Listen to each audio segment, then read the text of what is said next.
Lecture du livre des Actes des Apôtres, chapitre 15, versets 1 à 6.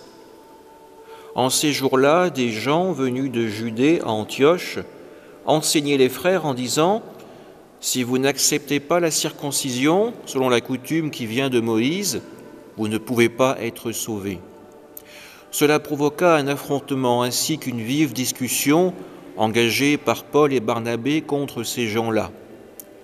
Alors on décida que Paul et Barnabé, avec quelques autres frères, monteraient à Jérusalem auprès des apôtres et des anciens pour discuter de cette question.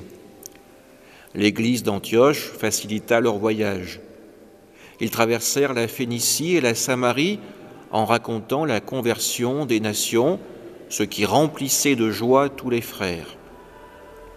À leur arrivée à Jérusalem, ils furent accueillis par l'Église, les apôtres et les anciens, et ils rapportèrent tout ce que Dieu avait fait avec eux.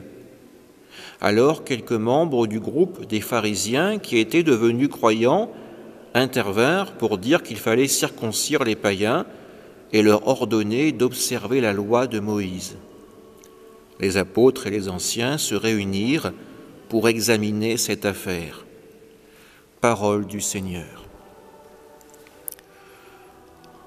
Nous assistons avec ce texte à la structuration de l'Église telle que nous la connaissons aujourd'hui.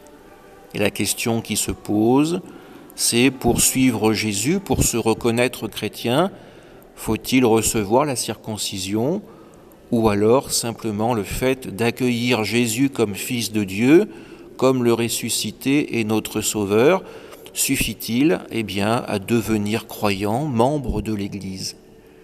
Nous voyons que les débats sont vifs, parfois houleux entre les camps opposés, et que l'Église ne tranche pas de manière définitive sous l'impulsion du moment.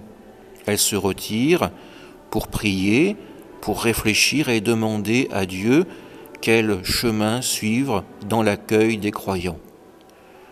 Nous savons aujourd'hui que l'accueil du Christ, comme le nouveau Moïse, n'exige pas la circoncision, mais nous voyons également le souci de ces hommes d'établir une Église qui soit respectueuse des volontés de Dieu.